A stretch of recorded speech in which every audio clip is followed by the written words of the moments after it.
Joined now by a man like V, all the way from Canada. Big win for you today. A little narrow, a little nervy at the end, a little narrow win in the end. But what was your take on the performance and the win, mate?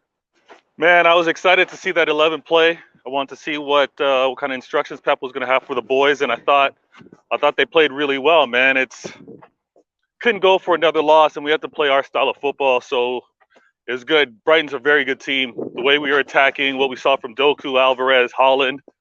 Shoot, you see the difference with Rodri in that midfield. Like, it's clear as day. So it was good to see them play. It was good to get the result. That second yellow on Akanji, a little suspect for me. But we rewrite the wrong of the last two losses. And in terms of what we do moving forward, I think we continue to show that we're on our way for this four-peat. So I'm happy with the win overall. I'm going to be watching closely to this Arsenal-Chelsea game and see what happens. But City do what they got to do, man. I love it. No, you're absolutely right. And it was another good performance, I felt, from Alvarez, who really does look like, you know, the heir to. He's a different player to KDB, but I feel like it's KD's position in the team that he's probably going to take. What did you make of him today? I thought he was brilliant. I thought it was a little bit of foreshadowing of what we might be without KDB. Like what City could look like without KDB there. And again, I'm not writing KDB off. I'm not saying he's fallen, but 32, 33, obviously we got to start thinking of what's next, right? So Alvarez looked good. And I said this in the game previously versus Arsenal. We just weren't delivering those final passes. We weren't looking for those cutting edges. We weren't looking to really service Haaland. And there's a difference when we do take those chances. Brighton, brilliant. And we continue on. Alvarez, we're spoiled. We're actually spoiled to have Alvarez and Haaland in this team. So it's crazy when you're like, who plays where, who starts. In addition with Doku and Foden, I thought that was a really nice foreshadowing as well to see what this team will be like with both of those guys playing on the wing. Because Foden could move to the left. Doku could move to the left as well. So the versatility that Pep used to flirt and play around with when we had Sterling and Sané, man, there's a lot that Pep can cook with. So I'm happy with what happened today. There certainly is. And for me, I'm a little biased. And the reason why I say I'm biased when it comes to Doku is because I'm somebody that enjoys direct football players. Does that make sense? I enjoy somebody who runs at his fullback. Whether it's with pace or whether it's with skill, I'm really not bothered. When it's skillful, it's a little more beautiful, but I like it. So I watched him today, and there's a reason why I prefer a player like him to a player like Grealish, because you still had the majority of the possession. You still created chances. You still did all the things that City do, but you had a player that was willing to move the needle, break the lines. He was one of your highest creators today. He got an assist as well, and he consistently looked like he was going to impact the game. And I think there's areas for him to work on as an example, but he wasn't giving the ball away today any more than Jack, well, a little bit more than Jack Grealish does, but then he was breaking those lines. And I think that when you have wingers like him and Foden on either side, I do think you look a far more dangerous team. So what's interesting, Doku today, he did. He lost the ball on 14 times, but that's because he was trying to do things. He was trying to get in behind that was going to create you chances. And I think he looks really, really good and exciting. Look, and I'm not writing Jack Grealish off. I think he's an excellent football player. Don't do that. He certainly is. But what this does, it gives you a different dynamic. But for me, I'm telling you guys now, if Doku keeps performing like that, you guys are going to want him starting there and not Jack Grealish, because he'll score and assist goals, and that is what forwards' jobs are to do. It isn't just about Jack Grealish we had £100 million to keep possession. No, you want that plus the goals and the assists, and Doku looks like that man, No, Doku's incredible, and it's just a matter of time when he becomes a lot more familiar with where Haaland likes to be in the box, where Foden or Alvarez will be as well. So there's just the familiarity that we need, but it also depends on how we're being defended. If there's going to be 10 players behind the ball and they're just going to be waiting and inviting us to get on, sometimes Doku can't take on 10. He can't be direct and take on that defender and try to create when he knows that there's going to be 9 other players in that box waiting for him. So Grealish, is going to have his spots. I think Doku's a great addition, and it brings something that we lost the last 2 years with the exits of a Sane and a Sterling, and even with what we got from Alvarez as well. So, man, we're fine. We're fine. He's going to be sick, and he's exciting. I watched the game with my son and my daughter, and once they hear the commentator kind of say Doku, I see both of them like perk up, and they're watching more intently because they're excited to what he might do. So it's great. It's a great addition. I'm sure it is. And Hamza's here with us as well. What did you make of the performance today, mate?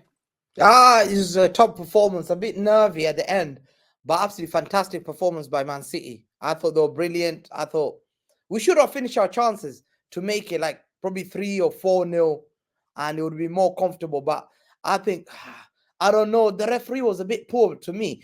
He booked Rodri for nothing. Like, he's just for nothing. He just kicked the ball there and he just booked him. And then he gave little fouls for nothing. And that was just making us getting frustrated. But you know what? Brighton are very dangerous. Mitoma is very dangerous on that side. I've always rated Mitoma. I think he's a top player. He's the only player that's caused Kyle Walker a problem. And Kyle Walker's handled people like Vinicius, and Mitoma was causing us problems. But Doku is only 21. He's just going to get better. He's just 5-6 games that he's played, and he's already impressive. But Grealish is an outstanding player. Grealish, there's a reason we brought Grealish on. You could see when you're playing great teams, you need Grealish on because they keep the ball. They're great players. They've got experience. So against top Real Madrid and all that stuff, sometimes you need that Grealish. So to me, I appreciate what Grealish offers. Grealish is still our number one. Doku's absolutely fantastic. He's just going to get better. City won there 2-1 with 10 men. Okay, 10 men, we got sent off 5 minutes to go. But my God, that was nerve-wracking, man. I don't want to go through those experiences again. No, nobody likes going through that kind of nervy ending. I wanted to ask you about Haaland because he's had a lot of criticism in the last few weeks about, not creating his own chances, a bit of a flat track bully. Do you think he responded well to that today? Yeah, I think he did. I think today, shame to those fan base. Oh, Haaland's a tapping merchant. He can't score outside the box. He's done overhead kicks, side kicks, headers, right foot, left foot. Now he scored outside the box. Now he scored outside, unimpressive. And the way he hit that ball, absolutely top class. And today's performance, there's a reason why he's top scorer in the Premier League. Absolutely, you cannot doubt a player with quality.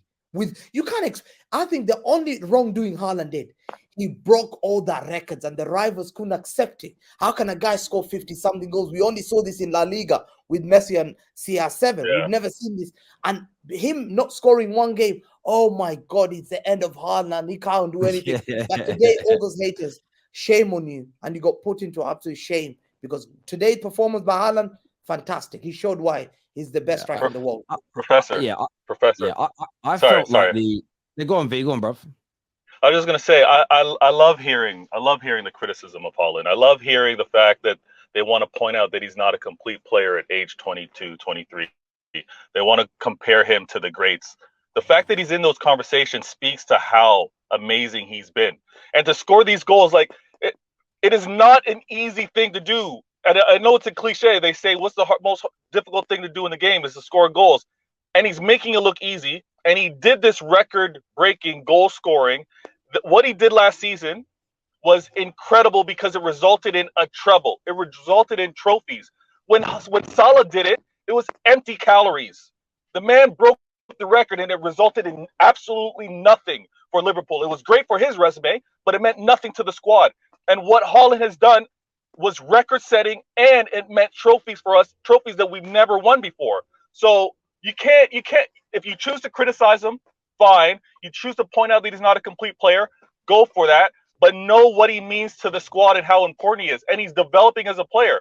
I know he's not the finished article. He's going to be disgusting. And if he remains in the league, everything's going to be shut down. Any possible record you're going to be thinking about will be shut down if he remains in this league. This super chat here says it all for me. Like, listen, I don't mind seeing City get a bit of criticism and things like that. I find the Haaland stuff ridiculous due to the records he's broken. This says it here. Haaland's 274-minute goal drought, which isn't even that long, is over. And now he only has 9 goals in 9 games. It's almost this is what happens when players break barometers. Yeah. There's two things that happen. One, if they fall slightly short of numbers that nobody else is performing, we start criticizing them, which is weird. But what it also does, it makes us undermine other people that have.